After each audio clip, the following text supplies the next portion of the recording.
다 같이 사도신경으로 신앙 고백하시겠습니다.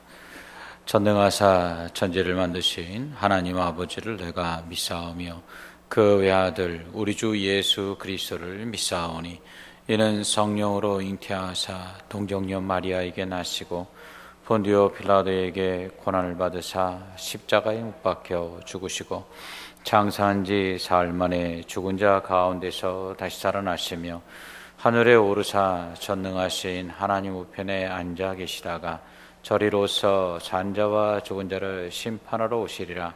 성령을 믿사오며 거룩한 공회와 성도가 서로 교통하는 것과 죄를 사하여 주시는 것과 몸이 다시 사는 것과 영원히 사는 것을 믿사옵나이다. 아멘.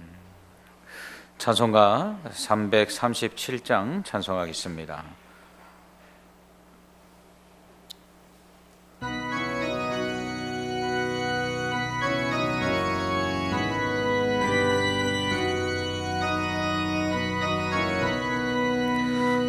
내 모든 시험 무거운 짐을 주 예수 앞에 아뢰이면 근심에 쌓인 날 돌아보사 내 근심 모두 맡으시네.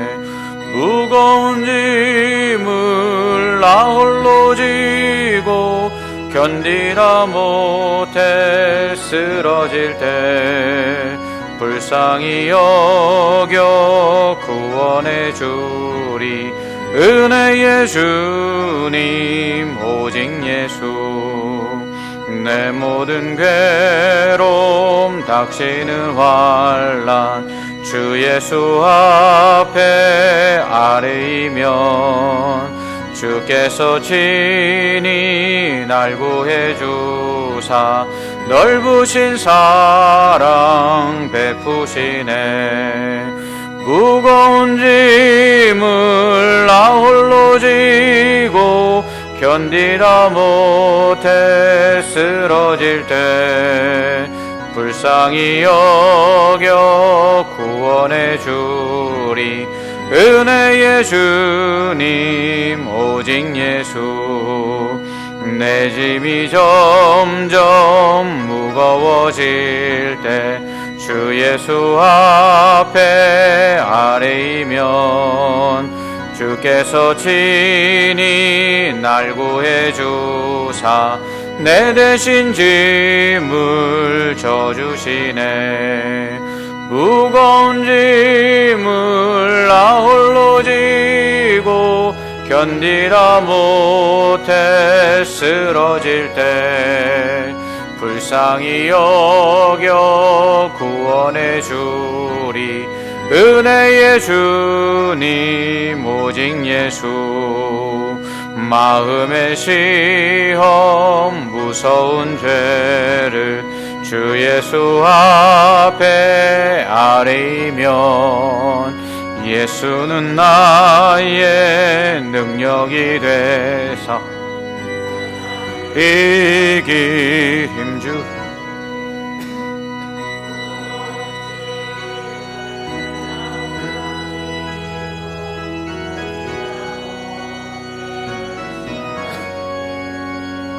불쌍히 여겨 구원해 주리. 은혜의 주님 오직 예수. 아멘. 함께 오실 하나님의 말씀 스가랴 9장 말씀입니다. 스가랴 9장 1절에서 17절까지의 말씀, 구약 1320페이지 스가랴 9장 1절에서 17절까지의 말씀 함께 교독하겠습니다. 오늘은 스가랴 강의 9번째 시간입니다. 여러분은 혹시 헬조선이라는 말을 들어보신 적이 있습니까? 코로나19 이전에 극심한 취업난으로 인해서 청년 실업이 증가하자 일자리를 구하지 못한 청년들 사이에서 한국을 지옥에 빗대어 헬 조선이다 이렇게 이야기했습니다. 그러니까 한국에서 사는 것, 지옥에 사는 것과 같다라는 것이죠. 그러나 코로나19 사태 이후 한국은 최고로 안전한 나라, 코로나19 이후에도 살아남을 몇 안 되는 국가라는 영예를 얻고 있습니다. 그러면서 헬 조선이라는 말이 사라졌습니다. 우리나라 사람들만 인정하는 한국의 우수함을 세계가 인정하자 우리도 이제 한국에 대한 자부심을 갖게 된 것이죠. 그러나 여전히 우리는 그럼에도 불구하고 우리의 미래를 두려워하며 또 연장된 수명만큼 우리가 버텨야 될 시간이 길어진 것에 대해서 걱정하고 있습니다. 어떤 이들은 노후를 준비하는 것이 지혜라고 말합니다. 반면 어떤 이들은 아무리 준비해도 답이 없는 미래를 염려하느니 현재를 즐기겠다고 말하는 사람들도 있습니다. 그렇다면 무엇이 지혜일까요? 그냥 돈만 있으면 되는 것일까요? 그러면 미래가 보장될까요? 과연 세상을 사는 지혜는 무엇일까 하는 생각을 해보게 됩니다. 오늘 말씀은 세상을 지혜롭게 사는 것이 과연 무엇인가? 그것에 대한 성경적 답을 우리에게 주고 있습니다. 스가랴 9장은 이스라엘 주변 국가들에 대한 하나님의 심판의 메시지입니다. 1절을 보면 여호와의 말씀이 하드락 땅에 내리며 다메섹에 머물 것이라고 말씀합니다. 여기서 하드락과 다메섹은 바로 이 아수르를 의미합니다. 하드락은 수리아 땅을 일컫는 말이고요. 다메섹은 바로 아수르의 수도이기 때문입니다. 하나님의 심판의 말씀이 하드락과 다메섹에 임한다라는 것은 그대로 임하여서 성취될 것을 의미하는 것이죠. 즉 하나님의 심판이 아수르에 그대로 실행될 것이라는 것입니다. 1절 하반절은 사람들과 이스라엘 모든 지파의 눈이 여호와를 우러러봄이라 이렇게 말씀합니다. 이는 아수르를 심판하시는 그 하나님을 모든 사람들이 기대하고 바라본다는 것이에요. 그러니까 주변의 모든 국가들, 이스라엘을 비롯한 나라 사람들이 이제 아수르의 멸망을 하나님이 심판하시기를 기대한다는 것입니다. 2절은 아수르에 대한 심판을 시작으로 하나님의 심판이 하맛과 두로와 시돈, 즉 지중해 해변에 있는 도시 국가들의 항구를 주변으로 하고 있는 해상 무역 국가들에게 임하게 될 것이라고 말씀합니다. 실제로 아수르 그리고 두로와 시돈은 기원전 332년 알렉산더 대왕에 의해서 정복되고 그리고 멸망하게 됩니다. 그런데 하맛을 비롯한 두로와 시돈에 대한 하나님의 심판의 이유가 좀 이상합니다. 여러분 2절을 잘 한번 보시기 바랍니다. 2절 하반절을 보면 그들이 매우 지혜로움이니라 이렇게 말씀합니다. 그들이 지혜로운데 하나님의 심판을 받았다. 좀 이상하지 않습니까? 3절은 더 이상한 말을 합니다. 두로는 자기를 위하여 요새를 건축하며 은을 티끌같이 금을 거리에 진흙같이 쌓아도다 라고 말합니다. 자기를 위하여 요새를 건축하고 은금을 끌어모아 쌓아두었다면 어떻게 쉽게 두로가 멸망할 수 있겠습니까? 위기와 미래를 미리 준비했는데 그렇게 지혜롭게 잘 준비했는데 어떻게 두로가 멸망을 한다는 말입니까? 4절은 이렇게 말합니다. 그런 두로를 하나님께서 정복하시고 그의 권세를 바다에 쳐 넣으시며 또 불에 삼켜지게 할 것이다. 이렇게 말씀합니다. 두로는 비록 작은 섬나라였지만 그 높은 성을 쌓아 요새를 방비하였습니다. 그리고 해상 무역을 통해서 많은 부를 축적하고 있었습니다. 그로 인해서 주변 나라에서 이 두로를 공격했음에도 불구하고 번번이 그것을 잘 버텨낼 수 있었습니다. 한 번은 아수르 왕 살만에셀 왕이 5년 동안을 이 두로를 포위해서 공격하였지만 아무 성과도 얻지 못하고 실패하고 돌아가고 맙니다.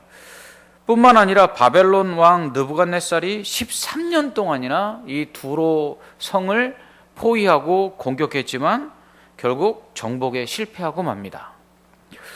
지중해 주변 국가들 사이에서 해상 무역을 통해 교역의 중심지 역할을 하며 막강한 부를 쌓았던 이 두로는 그 경제력을 바탕으로 또한 난공불락의 요새를 세움으로 말미암아 주변 국가들의 공격으로부터 안전하게 자신을 지키고 또 보호할 수 있었습니다. 그런데 그런 두로를 하나님이 지혜롭다고 말씀하시면서 반면에 심판하시겠다고 하시는 것입니다. 그렇다면 지혜로운 두로를 하나님께서 왜 심판하신다는 것일까요? 이렇게 주변 나라의 공격을 막을 수 있는 요새와 그리고 주변 나라의 공격을 능히 수십 년을 버텨낼 수 있는 경제력을 가지고 있는 이 지혜로운 두로를 왜 하나님이 심판하신다는 것일까요? 그것은 그들이 가진 난공불락의 요새와 그리고 그들이 가진 그 경제력을 바탕으로 그들이 오히려 하나님을 섬기지 않았기 때문입니다. 두로가 알렉산더 대왕에 의해서 멸망하게 되는데 이때 6, 7천 명 가량이 학살을 당합니다.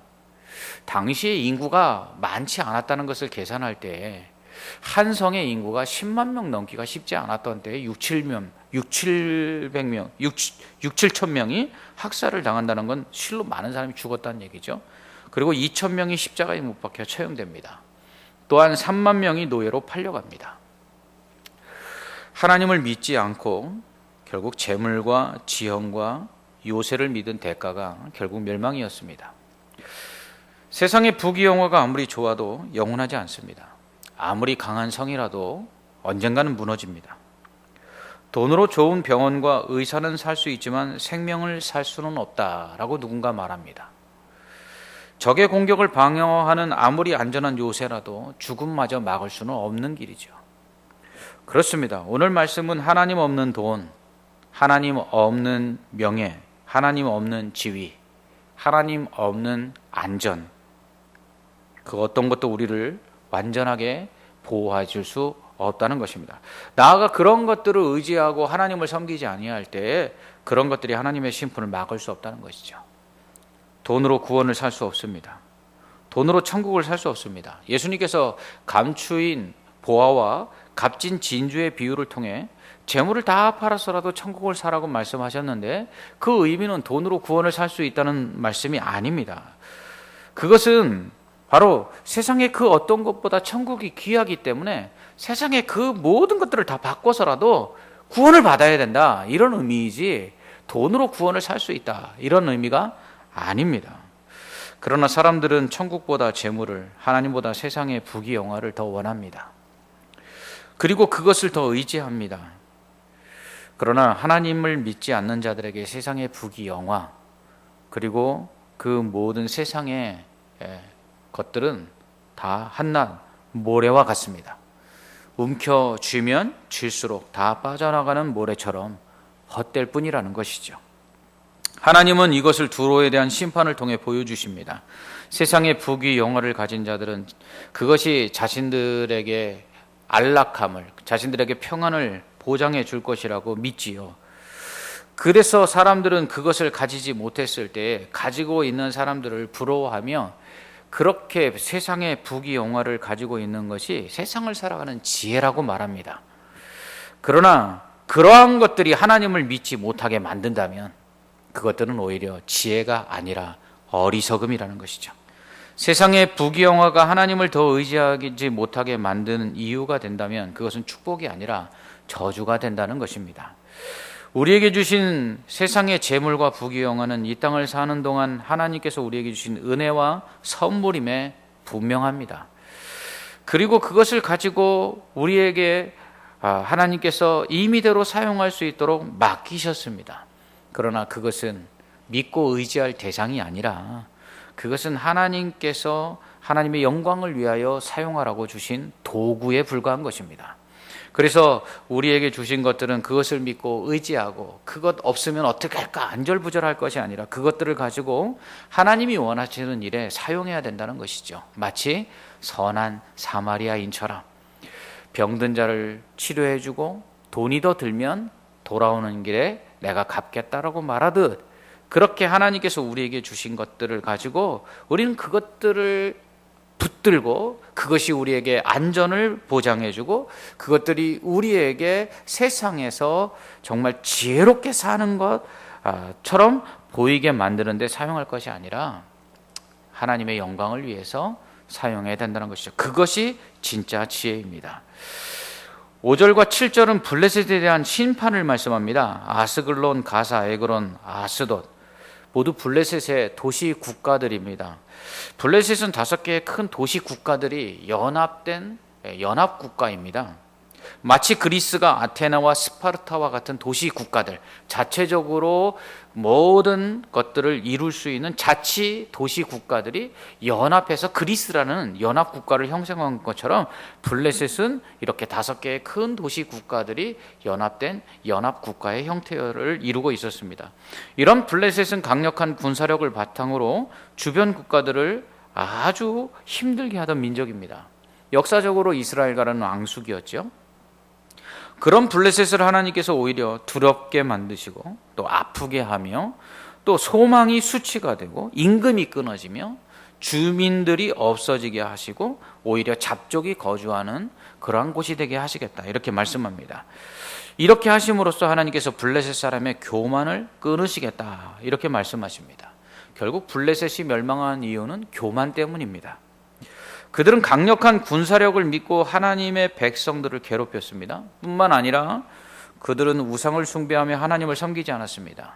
이는 그들이 믿는 신이, 그들이 섬기는 신이 이스라엘의 신이신 하나님보다 더 강하다고 생각했기 때문입니다. 이러한 교만이 그들은 하나님을 대적하고 하나님을 믿지 못하게 만든 것이죠. 그것이 심판의 이유입니다. 두로와 시돈은 하나님 없는 지혜 때문에 심판을 받았습니다. 하나님 없는 돈, 하나님 없는 부귀영화, 하나님 없는 요새, 이것들을 믿고 의지하다가 결국 그들은 심판을 받습니다.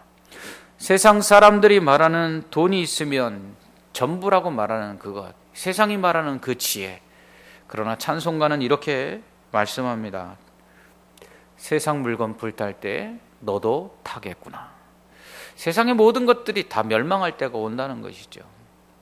진짜 지혜는 무엇입니까? 부자가 왜 지옥 갔죠? 세상에 살 때에는 떵떵거리고 살았어요. 거지 나사로에 비하면 훨씬 더 행복한 삶을 살았습니다. 사람들이 볼 때 세상에서만으로 판단해 본다면 부자가 훨씬 더 지혜로운 사람입니다. 그런데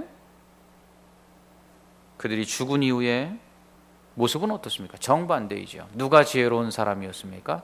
나사로였습니다. 성경이 우리에게 말씀하고 있는 건 분명합니다. 세상이 지혜롭다고 하는 것이 지혜가 아니라는 것을, 진짜 지혜는 하나님을 믿고 의지하는 것이라는 것을 우리에게 말씀합니다. 반면 블레셋은 교만했기 때문에 심판을 받았습니다. 그들이 부강했기 때문에, 그들이 가진 군사력으로 다른 나라들을 이길 수 있었고 다른 나라들의 공격을 막을 수 있었기 때문에 그들은 군사력만 있으면 다 된다고 생각했습니다. 그래서 하나님을 믿지 아니하였죠. 그들의 교만은 결국 하나님의 심판을 받게 됩니다. 돈이 있고 권세가 있고 강하면 좋지요. 그러나 그 돈이, 그 권세가, 그 강함이 하나님을 믿지 못하게 만든다면 그것은 지혜가 아니라 어리석음입니다. 이스라엘이 경제적으로 부강하고 주변의 국가들보다 강할 때마다 그들이 했던 일은 무엇입니까? 하나님을 버리고 우상을 숭배하고 범죄하는 일이었습니다. 잠언 30장 7절로 9절은 이렇게 말씀합니다. 내가 2가지 주께 구하였사오니 내가 죽기 전에 내게 거절하지 마시옵소서. 곧 헛된 것과 거짓말을 내게서 멀리 하옵시며 나를 가난하게도 마옵시고 부하게도 마시옵고 오직 필요한 양식으로 나를 먹이시옵소서. 혹 내가 배불러서 하나님을 모른다 여호와가 누구냐 할까 하오며 혹 내가 가난하여 도둑질하고 또 하나님의 이름을 욕되게 할까 두려워함이니이다. 아멘. 가난해도 하나님의 이름을 욕되게 할 수 있지만 부해도 하나님을 모른다 할 수 있습니다. 그러므로 우리가 부해지기만을 원하는 것이 아니라 중요한 것은 부해졌을 때 하나님을 부인하지 않게 해달라고 하나님께 구해야 한다는 것입니다. 대학 들어가게만 해달라고 기도하더니 대학 들어가서는 신앙생활을 등한히 하거나 교회를 떠나는 청년들을 봅니다. 직장을 달라 기도해서 취업하게 해주었더니 교회도 안 나오는 사람을 봅니다. 사업이 잘 되게 해달라고 기도해서 사업 잘 되니까 교회를 안 나오는 사람을 봅니다. 대학이, 직장이, 사업이 밥 먹여주지 하나님이 밥 먹여주냐, 이렇게 말하는 사람들도 있습니다. 그게 지혜로운 것 같지요? 그러나 그것이 지혜가 아닙니다. 그것은 교만입니다. 하나님은 8절에서 내가 내 집을 둘러 진을 쳐서 적군을 막아 거기 왕래하지 못하게 할 것이라. 포악한 자가 다시는 그 지경으로 지나가지 못하리니 이는 내가 눈으로 친히 봄이니라. 아멘. 여러분, 이스라엘에게 하나님 뭐라고 말씀하십니까? 예루살렘으로 돌아온 이스라엘 백성에게 내가 불성곽이 될 것이다 말씀합니다. 여러분 기억하십니까? 엘리사를 죽이려고 아람의 왕이 군대를 도단성으로 보냈을 때에 게하시는 도단성을 둘러싼 아람 군대의 그 숫자 앞에 압도되어 두려워 떱니다. 그때 엘리사가 기도하여 그 게하시의 눈을 뜨게 하자 그의 영의 눈이 밝아짐으로 말미암아 그가 무엇을 봅니까? 도단성을 둘러싼 아람 군대보다 더 많은 하나님의 천군과 천사가 불발과 불병거로 자신들을 보호하고 있는 모습을 보게 됩니다. 하나님 지금 그 말씀하고 있는 것입니다. 너는 무엇을 보고 있느냐? 나는 너를 친히 지키기 위해서 내가 너를 보고 있다. 근데 너는 나를 보고 있느냐? 이 말씀하고 있는 것입니다. 하나님을 믿고 의지하는 것이 지혜입니다. 전쟁에 나갈 때마다 승리했던 다윗은 이렇게 고백합니다. 전쟁은 여호와께 속한 것이며 여호와는 나의 방패시오 나의 요새시오 나의 피할 바위시오 나의 산성이시라. 그렇습니다. 우리는 무엇을 믿고 우리의 안전을 보장받으려고 하고 있습니까? 우리는 하나님 앞에서 겸손해야 합니다. 하나님만이 나의 산성이십니다. 하나님만이 나의 요새십니다. 하나님, 내가 하나님 안에 있을 때만 가장 안전합니다. 하나님, 나를 주의 품 안에 품어 주시옵소서. 이것이 우리의 기도가 되어야 합니다. 우리를 지키시고 보호하시는 하나님은 우리의 왕이십니다. 그런데 우리의 왕이신 하나님은 어떤 왕이십니까? 겸손한 왕이십니다. 왕은 백성 위에 군림하는 자입니다. 왕은 오히려 백성의 것을 빼앗는 사람입니다. 그런데 우리의 왕이신 하나님은 우리 위에 군림하지 아니하십니다. 오히려 우리를 섬기십니다. 우리를 사랑하셔서 자신의 생명을 내어주십니다. 이것을 우리에게 보여주시는 것이 바로 예수 그리스도이십니다. 9절은 시온에 따라 크게 기뻐할지어다. 예루살렘에 따라 즐거이 부를지어다. 보라, 내 왕이 내게 임하시나니 그는 공의로우시며 구원을 베푸시며 겸손하여서 나귀를 타시나니 나귀의 작은 것 곧 나귀 새끼니라. 아멘. 이렇게 말씀합니다. 이 말씀은 예수님께서 십자가에 달리시기 위해 예루살렘 성에 입성하실 때 누가복음의 기자가 또 마태복음의 마가복음의 기자들이 인용한 구절들입니다. 예수님은 나귀 새끼를 타고 예루살렘에 입성하십니다. 이는 예수님께서 겸손하신 왕이심을 보여주기 위함입니다. 왕은 말이나 병거를 탑니다. 그러나 예수님은 왕이심에도 불구하고 겸손하게 나귀 새끼를 타고 예루살렘 성에 입성하십니다. 왜요? 우리를 섬기시기 위해 오신 왕이시기 때문입니다.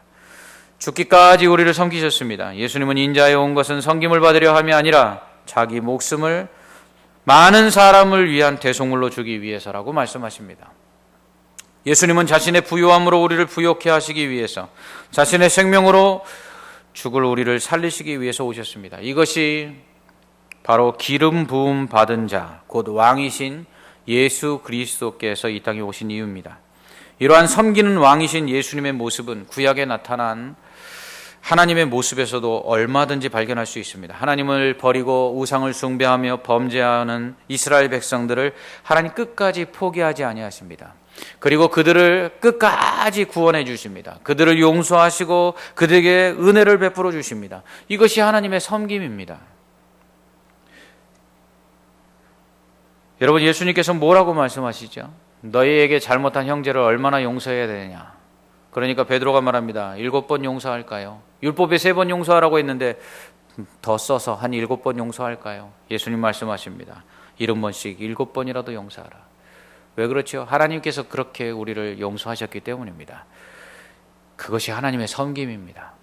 우리는 우리에게 잘못한 자들에게 몇 번이나 용서를 합니까? 우리는 우리에게 잘못하는 사람들의 그 잘못들을 얼마나 잘 용서해주며 살고 있습니까? 용서는 섬김입니다. 여러분, 섬기는 것이 쉽습니까? 섬김을 받는 것이 쉽습니까? 섬김을 받는 것이 쉽습니다. 우리가 잘못했을 때 누군가에게 용서받기를 우리는 그렇게 원하지요. 그런데 누군가 우리에게 잘못했을 때 용서해 주는 것이 쉽지 않습니다.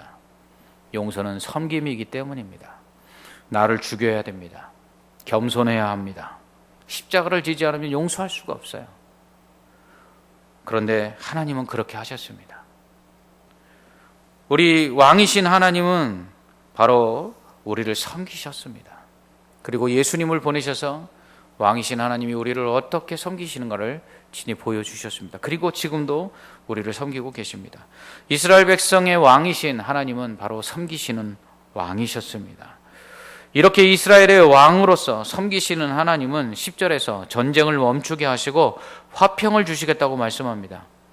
그런데 이 화평이 바다에서 바다까지 이르고 유브라데 강에서 땅끝까지 이를 것이라고 말씀합니다. 무엇입니까? 온 세상이 화평하게 된다는 것이죠. 하나님은 아수르와 두로와 시돈과 블레셋을 심판하시겠다고 하시고서는 이스라엘에 대해서 그들을 회복하시겠다고 말씀합니다. 11절 말씀을 보면 언약의 피로 말미암아 내가 내 갇힌 자들을 묻없는 구덩이에서 놓아주시겠다고 말씀합니다. 여기서 언약은 아브라함의 언약입니다. 하나님은 아브라함과 맺은 언약 때문에 이스라엘 백성을 결코 버리실 수가 없었던 것이죠.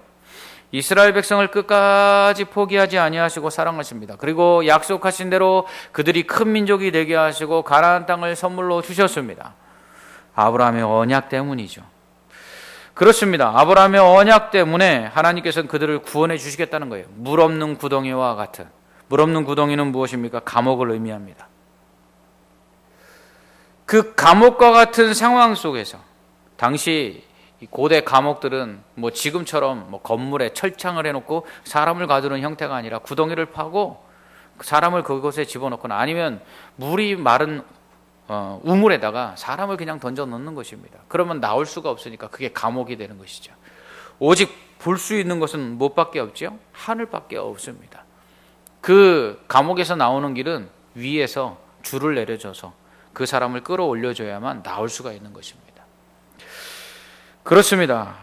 하나님께서는 이스라엘 백성이 이렇게 감옥과 같이 웅덩이 속에서 그냥 하늘만 바라보고 있는 상황 가운데 그들을 구원해 주시겠다고 말씀합니다. 하나님의 구원은 이와 같이 위로부터 내리는 것입니다. 우리 스스로 구원을 받을 수가 없는 그런 죄인된 우리들을 하나님께서 우리를 구원해 주십니다. 그것이 우리에게 소망이 될 것이라고 말씀합니다. 12절은 갇혀 있으나 소망을 품은 자들아라고 말합니다. 이스라엘 백성들 갇혀 있는 것 같지만 그러나 오히려 너에게 소망이 있다. 그 소망이 무엇입니까? 하나님이시죠. 물 없는 웅덩이 그 감옥에서 위에서 밧줄이 내려와야 구원을 받고 자유를 얻는 것처럼 이 세상 가운데 사방이 답답한 것 같이 우리를 가로막고 있고 우리에게 오직 소망은 하늘에서부터 구원의 손길이 베풀어지기를 바라는 것인데 하나님은 우리의 그 소망처럼 우리를 건져내시겠다고 말씀합니다. 이유가 뭐죠? 언약 때문에. 그렇습니다. 아브라함과 언약 때문에 이스라엘 백성들을 이렇게 구원하시는 하나님은 예수 그리스도의 언약 때문에 우리들을 끝까지 구원하시는 것입니다. 바울은 말합니다. 사망이나 기근이나 칼이나 적신이나 그 어떤 것도 우리를 하나님의 사랑에서 끊을 수 없다. 예수 그리스도의 그 보혈의 공로로 말미암아 죄사함을 받고 예수 그리스도를 믿는 자들에게 허락하신 그 하나님의 그 구원의 언약, 믿는 자에게는 내가 구원을 주리라는 그 언약은 오늘 정말 사방이 우겨쌈을 당한 것 같이 소망이 없는 답답한 상황 가운데 열려있는 하늘을 바라보는 우리들에게 그 하나님이 소망이 되실 것이고 우리를 구원해 주신다고 말씀하고 있습니다. 그렇습니다. 하나님께서는 오히려 유다를 활로 삼고 에브라임을 화살로 삼으시겠다고 말씀합니다. 에브라임은 바로 북이스라엘을 상징합니다. 하나님께서 유다뿐만 아니라 북이스라엘도 회복하셔서 어떻게 해요? 활과 화살로 삼아 그것을 당겨서 어떻게 해요? 헬라 자식들을 치게 하시겠다고 말씀합니다. 이스라엘을 용사의 칼과 같이 되게 하시겠다고 말씀합니다. 그로 말미암아 그들이 전쟁에서 이겨 마치 피를 마심이 술을 마신 것 같이 그렇게 취하여 즐거워하게 하시겠다고 말씀합니다. 이스라엘을 구원하여 왕관의 보석같이 빛나게 하시겠다고 약속하고 있습니다. 하나님께서 이스라엘로 형통하게 하시며 아름답게 하심으로 말미암아 청년들이 곡식을 먹고 처녀들이 새 포도주를 마셔 강건하게 될 것을 약속하고 있습니다. 오늘 말씀을 준비하면서 오늘 코로나19로 인해 정말 물 없는 웅덩이에 갇힌 것 같은 답답한 이 상황 속에 있는 저에게 큰 소망의 그 메시지가 되었습니다. 교회 모든 일정들이 행정당국의 말 한마디로 좌지우지되고 수련회와 모임들이 불안한 가운데 진행해야 될지 말아야 될지, 교회 안에서도 하나된 통일된 의견들을 내놓지 못할 정도로 답답한 상황 가운데 있습니다. 교회는 힘을 잃고 교회 안에서도 상반되는 의견들 속에 하나 되지 못합니다. 이런 상황 가운데서 정말 교회가 어떻게 될지 걱정이 되지 않을 수 없습니다. 그런데 오늘 말씀은 이런 상황 가운데 있는 우리와 교회에게 소망의 메시지를 주고 있습니다. 우리에겐 하나님이 계시다는 것입니다. 우리는 잊지 말아야 합니다. 하나님 살아계십니다. 하나님 여전히 우리를 사랑하십니다. 우리를 사랑하시는 그 하나님은 우리의 왕이십니다. 오히려 세상 사람들이 교회를 우습게 여기고 교회에 대하여 이래라 저래라 말하고 있는 모습 속에서 교회가 쉼 없이 그렇게 좌지우지 끌려가는 것처럼 보일지 모르지만 하나님은 우리를 화살로 삼으실 줄 믿습니다. 우리를 활로 삼으실 줄 믿습니다. 그래서 우리를 사용하여서 정말 악한 사단의 심장을 꿰뚫고 하나님의 그 구원의 능력을 나타내 보여주실 것입니다. 하나님의 그 왕관의 보석처럼 우리 교회를 빛나게 하실 것입니다. 그래서 하나님을 의지하고 하나님을 믿고 나아가는 것이 그게 지혜이고, 그 하나님 앞에서 겸손하는 것이 그것이 바로 복이됨을 세상에 알게 하실 것입니다. 우리의 경제력이나 국가의 부강함 때문이 아니라 코로나19 이후에 하나님께서 우리와 함께 하시기 때문에 우리는 다시 회복될 줄 믿습니다. 우리의 경제력이나 부강함을 믿고 자랑한다면 그것은 어리석음입니다. 전 세계를 호령하던 대국들이 이 코로나19 앞에서 저렇게 힘없이 무너지는 모습을 봅니다. 바벨론을 무너뜨렸고 아수르를 무너뜨렸고 두로와 시돈을 무너뜨렸고 그리고 블레셋을 무너뜨린 하나님은 오늘 이 세계 가운데 그 어떤 나라도 무너뜨릴 수 없는 그러한 강대국이라고 여겨지는 나라들도 그 말씀 하나로 무너뜨리실 수 있습니다.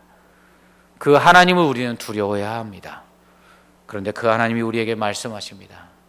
내 언약의 피로 말미암아 내가 너를 물 없는 웅덩이에서 구원하여 낼 것이다. 예수 그리스도의 피로 인치시고 그리스도의 피로 언약을 맺은 이 교회를 하나님이 다시 회복시키실 것입니다. 그리고 이 교회를 통해서 이 땅을 또한 고치실 것입니다. 다시금 하나님의 그 회복 가운데 젊은 청년들이, 젊은 처녀들이 그렇게 강건해지고 영적으로 다음 세대들이 회복되어서 주의 교회가 주님이 오시는 그날까지 이 땅 위에 아름답게 세워져서 하나님의 빛나는 면류관의 그 보석처럼 그렇게 빛나는 은혜가 있게 되기를 간절히 소망합니다. 아멘. 기도하겠습니다. 우리의 소망은 오직 하나님이신 줄 믿습니다. 그러니 세상의 부귀 영화, 세상의 권세, 그 어떤 것도 하나님보다 더 사랑하지 않게 하여 주옵시고 그것들을 믿고 의지하는 것이 지혜가 아님을 깨닫고 겸손히 주만 믿고 바라보게 하여 주시옵소서. 그럴 때 구원의 하나님께서 능력으로 우리를 건져내 주시고 이 답답하고 힘든 상황 가운데서 우리에게 오히려 더 크신 은혜와 복을 허락하여 주시옵소서. 하나님, 이산순 장로님 하나님께서 치료하여 주시옵소서.